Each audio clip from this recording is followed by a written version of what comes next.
말씀이 조금 좀 귀에 들어오는 말씀들이 있지요. 요한계시록에도 등장하는 말씀들, 특별히 1절에 있는 책에 기록된 모든 자가 구원을 얻을 것이라는 말씀, 또 4절에 이 글을 봉함하라 라는 말씀.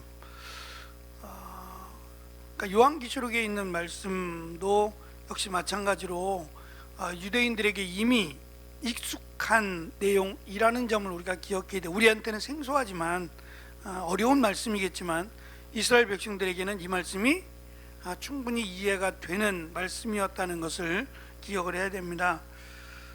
다니엘서 마지막 장입니다. 12장에서 이제껏 10장부터 12장까지의 결론을 지금 이야기하는데요. 특별히 1절에서 미가엘이라고 하는 군주라고 설명이 되고 대군이라고도 설명이 됩니다만 천사, 우리는 천사로 기억을 합니다. 천사 미가엘을 통해서 하나님의 뜻을 수행을 합니다. 하나님의 뜻을 행하는 미가엘을 대적하는 자가 있죠. 그것을 우리가 통상적으로 적그리스도라고 지금 설명을 하고 있습니다. 적그리스도는 어느 때나 있어 왔고요. 사탄이 그러니까 원래 천사였던 사탄이 쫓김을 받아서 하늘에서 쫓김을 받았을 때에 사탄은 이 땅을 자기들의 세상으로 만들려고 하죠. 그러려면 하나님과 인간의 관계를 끊어야 돼요. 그러면 자기들 마음대로 할 수 있어요. 그래서 모든 인간을 죄악 가운데 죽음으로 몰아갈 수 있죠. 근데 하나님이 사람을, 사실 하나님을 대적하고 하나님과 원수된 인간인데 하나님이 사랑하시고 또 긍휼을 베푸셔서 인간에게 다시 오셨지요. 그래서 이제 인간의 역사가 하나님과 함께하는 역사로 바뀌게 됩니다. 어쨌든 미가엘 천사를 사탄은 꾸준히 방해합니다. 꾸준히 방해하고 회방하죠. 하나님의 뜻이 이루어지지 않기를 방해합니다. 그럼에도 중요한 것은 사탄은 결코 이길 수 없습니다. 하나님을 이길 수 없어요. 그러니까 이스라엘 백성들이 얼마나 어리석은지 예수님께서 귀신 들린 자를 고쳐 주셨잖아요. 근데 이 고쳐 주시는 것이 누가 봐도 사람이 행할 수 있는 일이 아니에요.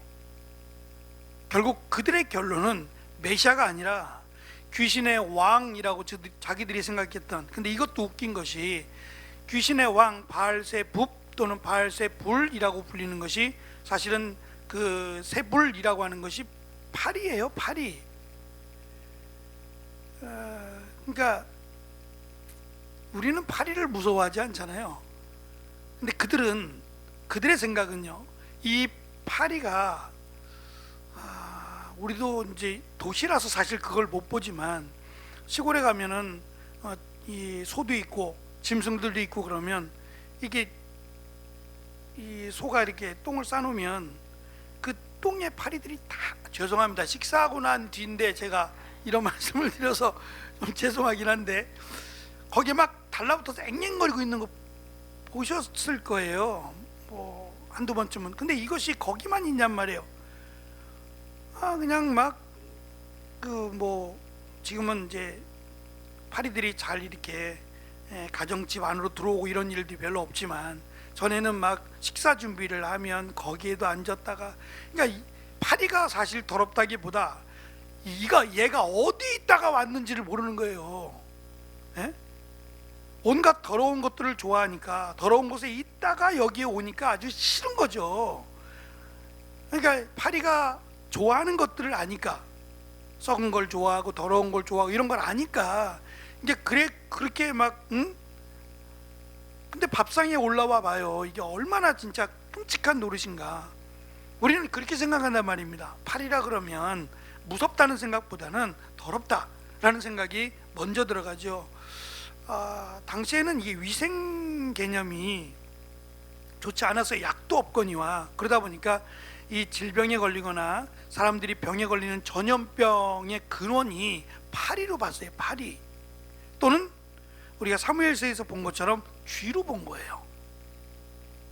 쥐로 인한 전염 또는 파리로 인한 전염, 이러다 보니까 파리가 더러운데 이 더러운 것들의 근원이 되는 파리가 마치 귀신인 것처럼, 그래서 이 파리들의 왕이 있는데 이 파리의 왕이 마치 귀신의 왕인 것처럼, 이게 이제 유대인들의 생각이라기보다는 당시 예수님 당시에 그 주변 국가들의 생각이에요. 그것이 이제 모아져서 바알세불이라고 하는 것은 파리의 왕인데, 예수님이 그 귀신의 왕의 힘을 빌려서 이 조물아기 귀신을 내어 쫓았다고 생각하는 거예요. 이런 경우가 어디 있냔 말이에요. 귀신이 어떻게 귀신을 쫓아내요?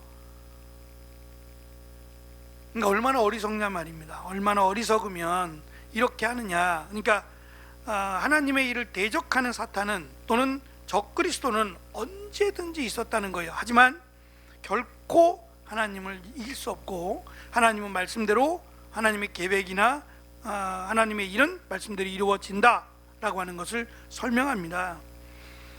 특별히 이제 책에 기록된 모든 자라고 하는 설명은 당시에는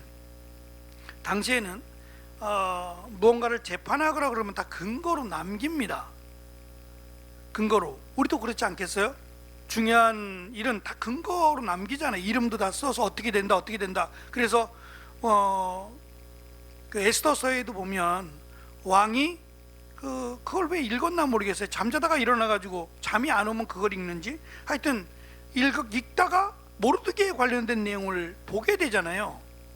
그것처럼 모든 중요한 일들을 이렇게 책에 기록해 놓는데, 그런 책들 중에 특별히 어떤 사람을 재판하거나 심판해서 그 사람을 죽이게 될 때 그 사람의 이름을 적는 책이 있었다는 거예요. 또는 반대로 이 사람에게 상을 주거나 이 사람에게 좋은 혜택을 주는 그런 것을 기록하는 책도 있었다는 거예요. 그러니까 그것들이 그들에게는 전혀 생소하지 않아요. 우리는 지금 무슨 여기서 지금 설명하는 책에 기록된 자가 구원을 얻으리라 라고 하는 것은 사실 계시록에 의하면 생명책이에요. 근데 우리는 생명책이라는 게 너무 생소하잖아요. 뭐 그런 책이 다 있어 이렇게 이해할지 모르지만, 이 당시에도 다니엘서에 기록된 이 내용처럼 그들에게는 이렇게 사람의 이름을 적어 놓는, 그래서 그는 언제 심판을 받아서 죽고 하는 이런 어떤 그 생명책이라고 하기는 뭐하지만 그 사람의 생명 또는 심판을 기록하는 책들이 있었다는 거예요. 그러니까 이 책에 기록되면 죽는 거죠. 또는 이 책에 기록되면 그 사람에게 좋은 일이 생기겠죠. 이런 식으로 책들이 나누어져 있었다는 거예요. 그래서 이 책에 기록된, 그러니까 하나님의 말씀대로 구원받은 자들이라고 하는 선택받은 자들이죠. 그 자들의 이름이 있는 자들은 구원을 얻을 것을 말씀하고 있습니다. 1절의 내용을 정리하면 하나님의 보호하심과 호위하는 이라고 하는 게 보호인데, 하나님의 보호하심과 또 백성들의 환난과 하나님의 구원이라고 하는 이 세 가지의 주제가 사실은 다니엘서의 주제예요. 우리가 시편을 통해서 상당히 많은 그 배경이, 적지 않은 배경이 포로기 때라고 말씀을 드렸어요. 이스라엘 백성들에게 가장 고통스러운 때였고 희망도 찾을 수 없었던 때가 그때이기 때문에 그때 가장 많은 시가 쓰여졌을 거예요. 그렇지 않을까요? 우리도 물론 시가 많이 쓰여지긴 합니다만, 좀 더 집중적으로 시가 많이 나올 때라고 한다면 일제라든지 그때가 아마 가장 많은, 왜냐하면 나뿐만이 아니라 많은 사람들이 서로 위로받고 힘을 얻고 해야 되는 동기부여를 해야 되잖아요. 그런 의미에서 굉장히 강하고 또 함께 힘을 모을 수 있는 시가 많이 아마 쓰여졌을 겁니다. 마찬가지로 이스라엘 백성들이 가장 힘들었던 때에 나뿐만이 아니라 공동체가 또는 이스라엘 전체가 다 위로를 받고 힘을 얻는 방법 가운데 하나가 노래였어요. 그러니까 외우기 쉽고 부르기 쉽고, 우리는 사실 악보는 없어요. 악보는 없지만 그 시편 찬송가라고 하는 찬송가가 따로 있어요. 그래서 저랑 같이 공부했던 목사님은 시편 찬송가는 사실 시편에 있는 내용만 가지고 찬송가를 만든 거예요. 근데 우리 찬송가는 성경에 있는 내용이 있지만 그들의 간증이나 그들의 신앙 고백들이 많이 들어가 있죠. 그러니까 성경의 말씀을 근거로 하는 고백들이에요. 내가 성경을 이렇게 이해했으니까 라고 하는 고백들의 내용들이 많아요. 어쩌면 조금 위험하기도 하고 조금 이해가 잘 안 가는 찬양일도 있어요. 그래서 이제 계속 찬송가가 바뀌고 뭐 새 찬송가가 들어왔다가 이렇게 찬송가가 바뀌는 이유인데, 시편 찬송가는 사실은 가사는 저자가 성경이에요. 가사는, 작사는 그렇고 작곡만 하는 거예요. 근데 이 작곡이 이스라엘의 운율 같아요. 부르기가 참 쉽지 않아요. 저도 이제 시편 찬송가를 들어봤는데, 근데 그 친구는 꼭 그 찬송가만 불러요. 시편 찬송가만. 이게 본인의 이제 어떤 의지인데, 과연 이스라엘 백성들이 시편 찬송가만 불렀겠어요? 우리에게 주신 찬송가도 저는 귀하다고 생각하거든요. 너무 이제 고집스러운 부분이 좀 있다라는 생각을 가졌어요. 어찌됐든 시편에 우리에게 허락된, 우리가 가진 시편은 150편입니다만 사실 훨씬 더 많겠죠.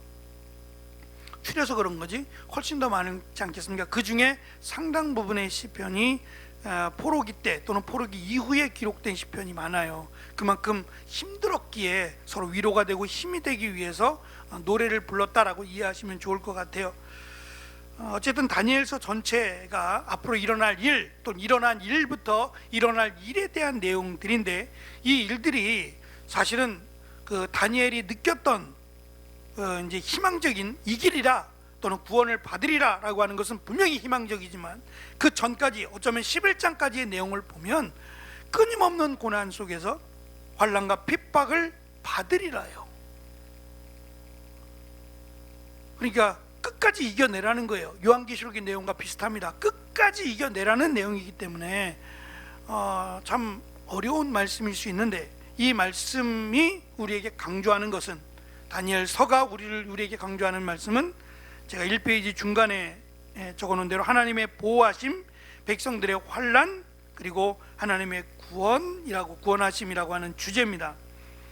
1절에 보면은 그때예라고 시작을 합니다. 이 그때라고 하는 것은 앞에까지 내용은 사실 안티오코스 4세에 대한 내용이었어요. 왜냐하면 그들에게 있어서 가장 충격적인 사건이 이 안티오코스로 인한 사건이에요. 왜냐하면 성전이 더럽혀졌거든요. 다른 사건들은 이스라엘이 침략을 당하거나 고통을 당하거나 하는 일들이었어요.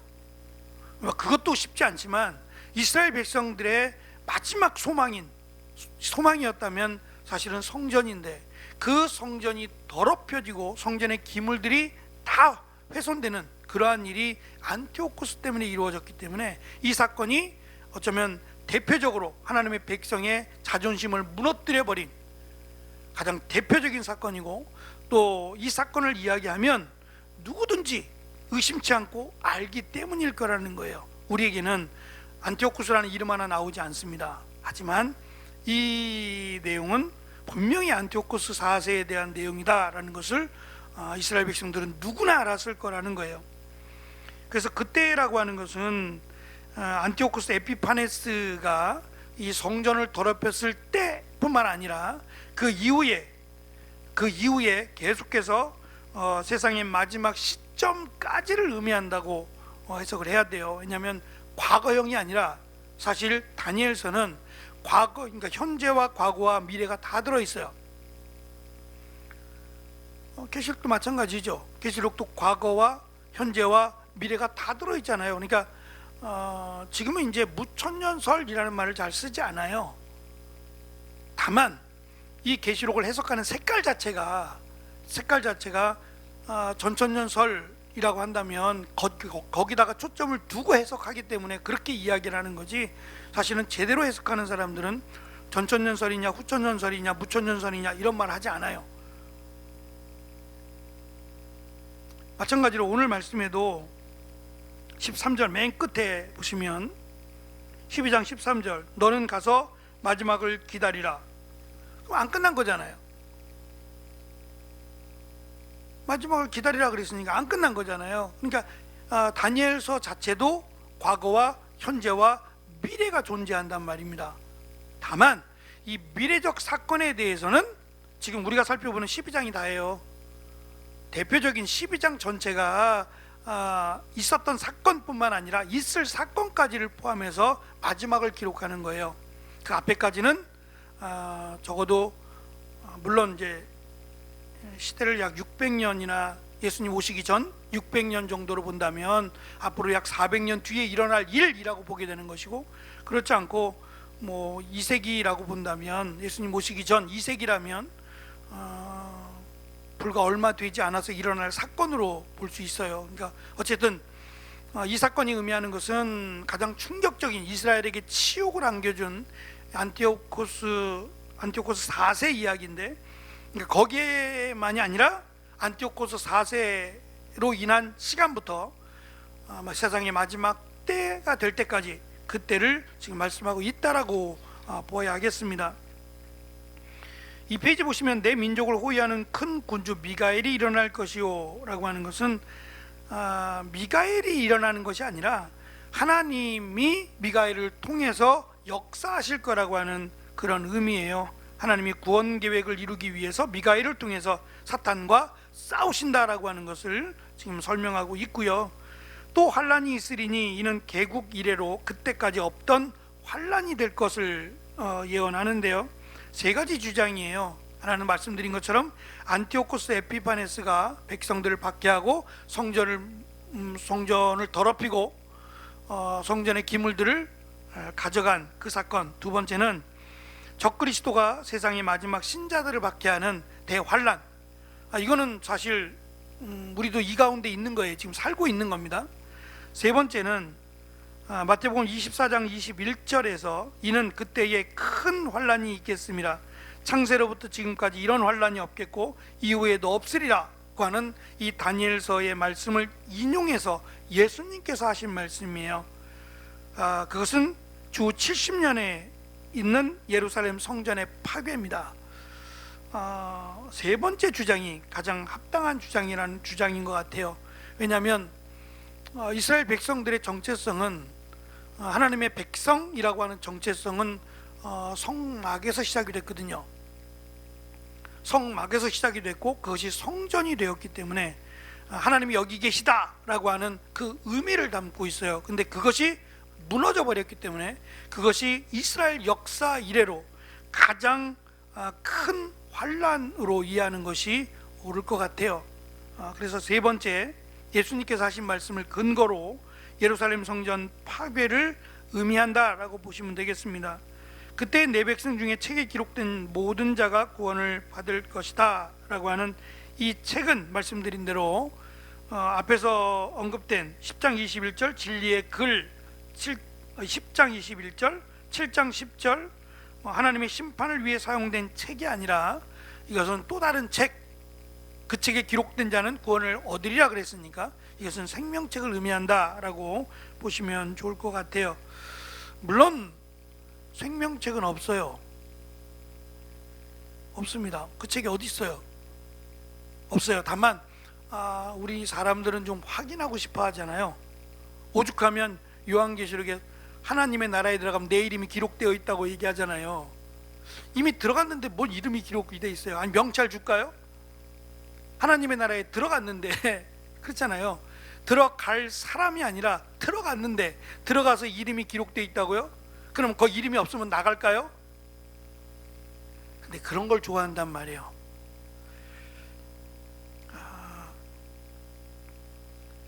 그 마태복음 9장 25절에 보시면 예수님께서 제자들을 부르시고 10장 1절에서 제자들 12명을 임명하시는 내용이 나와요.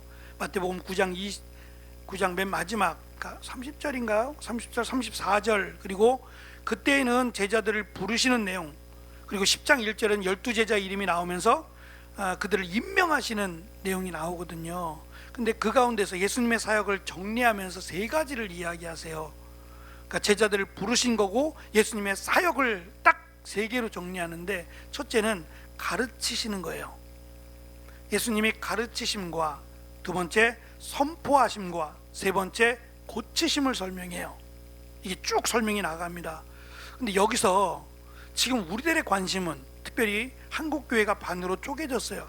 지금 코로나 이후로 한국교회 성도가 반으로 뚝 쪼개졌어요. 그럼 이제 부흥할까요? 그렇게 보지 않아요. 한국교회는 점점 더 줄어든다는 거예요. 그래서 3분의 1로 줄어들 때까지도 계속 줄어들 거라는 거예요. 그럼 어떻게 해야 돼요?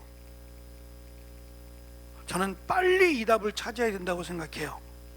한국교회가 더 엎드려 기도하고 빨리 이 답을 찾을 수 있어야지. 답이 없다면 계속해서 50%가 아니라 20%, 10%까지도 떨어질 가능성이 많아요. 왜냐하면 코로나 때 영상으로 예배 드리는 것이 익숙해져 버렸어요. 편해졌어요. 좋았거든요. 그러니까 뭔 얘기만 하면 아우 제가 오늘 조금은 불편하니까 영상으로 예배 드리겠습니다. 뭐 그렇게 돼버린 거예요. 그러니까 교회에 나오는 인원이 줄어드는 거예요. 그나마 영상으로 예배를 드릴 수 없는 어른들은 예배를 드릴 수 없잖아요. 집에서 그 기독교 TV를 틀어놓는 거 외에는 교회 예배 영상을 볼 수 없잖아요. 잘 익숙하지 않으니까. 이제 그러신 분들은 교회에 나와야지 하는 마음이 있지만 젊은 층은, 그것이 익숙하신 분들은 많이 무너졌다는 거예요. 근데 여기서 가르치시다, 선포하시다, 고치시다 라고 하는 세 개의 단어가 신약 성경에서 찾아보니까 가르치시다 라고 하는 단어가 월등히 많아요. 월등히 많아요. 그리고 고치시다 라고 하는 단어는 가르치시다 라고 하는 단어의 절반밖에 안 돼요. 물론 예수님께서 고치신 일들을 다 기록한 건 아니니까 그럴 수도 있지만 예수님의 사역을 순위를 매긴다면 제일 중요한 사역은 병자를 고치는 사역이 아니에요. 가르치시는 사역이죠. 예수님에 대해서, 하나님의 뜻에 대해서 가르치시는 사역이 예수님의 메인 사역이란 말이에요. 그러면 지금 제가 이 말씀을 드린 이유가 뭐냐면 최근에도 뭐 이름은 정확하지 않은데 이름이 모세인데 어느 모세 목사님이 자기가 병자를 고치는 걸 영상으로 찍었어요. 영상으로 찍어서 막 뭐라고 하니까 앞에 계신 여자분이 막 이렇게 막 뭐라고 막 하면서 쓰러져요. 그러니까 같이 이제 모였던 꽤 많은 사람들이 막 박수를 치고, 그러면 무슨 마음이 들어요? 아유, 저 목사님 능력이 많고 뭐 거기 모인 사람들은 다 그런 사람들 아니에요. 지금 점점 갈수록 이게 눈에 보여지고 좀 더 감동이 되고 이런 쪽에 점점 마음을 갖게 된다는 거예요. 앞으로 점점 더 그쪽에. 근데 예수님의 사역은 정반대였거든요. 예수님의 사역은 병자를 고치지 않는다는 게 아니에요. 그렇다면 제자들에게 병자를 고칠 수 있는 능력을 주셨어야죠. 우리에게 성령이 임했고 성령은 곧 능력이시잖아요. 하나님이신데요. 그 하나님이 내 안에 계시면 그래서 내가 구원받은 자가 된 거 아니에요. 그 하나님이신 성령님이 내 안에 계시는데 병자를 못 고친다는 게 저는 더 이상했어요. 내가 아니라 내 안에 계신 성령님이, 나는 부족해도 내 안에 계신 성령님이 계시니까 진짜 손만 대면 병이 막 다 나야 되는 거잖아요. 만약에 그게 목적이라면 제자들이 그렇게 했어야 된다고요. 사도들이 그렇게 했어야 되는 거예요. 근데 예수님께서 원하시는 것은 병을 고치는 것이 아니라 가르치는 거예요. 가르쳐 지키게 하라였거든요. 근데 한국교회가 반토막이 나고 점점 더 많이 줄어들 것이다 라고 하는 정말 안타까운 추측을 해볼 수 있는 이유가 바로 그거예요. 말씀이 없다는 거예요. 말씀을 가르치지 않는다는 데서 우리는 답을 찾을 수 있는 거예요. 이제라도 정신 차리고 말씀으로 돌아가야 되지 않겠냐는 거예요. 교회가 언제 뭐가 있었어요? 우리나라에 건물이 있었어요? 뭐가 있었어요? 아무것도 없었어요. 말씀 하나로 시작된 나라가 우리나라 아니에요? 집에서 예배 드리고 말씀 하나로 세워진 교회 아니었어요? 그러면 다시 말씀으로 돌아가서 거기서부터 다시 시작해야 희망이 보이지 않겠냐는 거예요.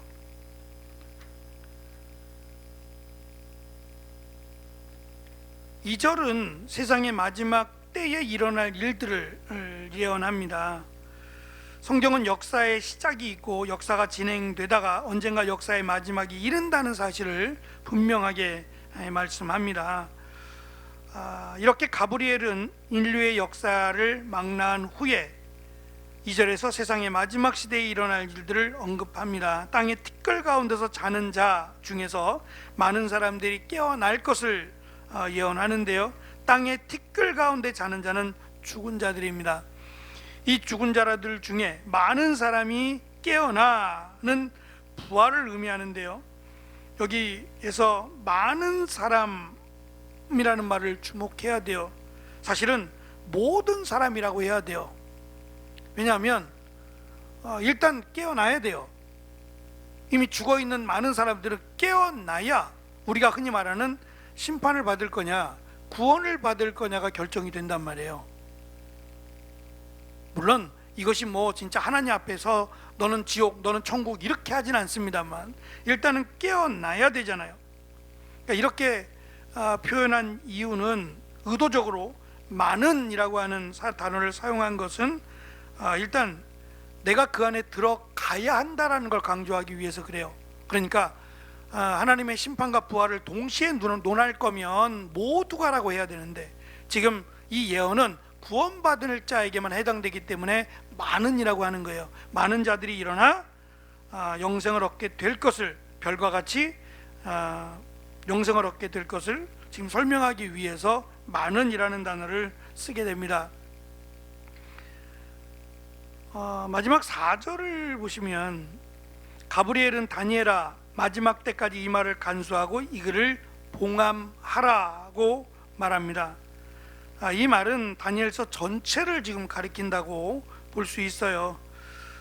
봉함하라라고 하는 것은 우리가 계시록에서 본 것처럼 아직은 때가 아니에요. 그러니까 이것이 오픈되는 때는, 이 책이 오픈되는 때는, 그러니까 판결하는 거예요. 책이 딱 오픈되면 그때는 판결하는 날이 돼서 그때는 심판과 구원이 이루어지기 때문에 이것을 봉함하라라고 하는 것은 아직 때가 아니란 얘기예요.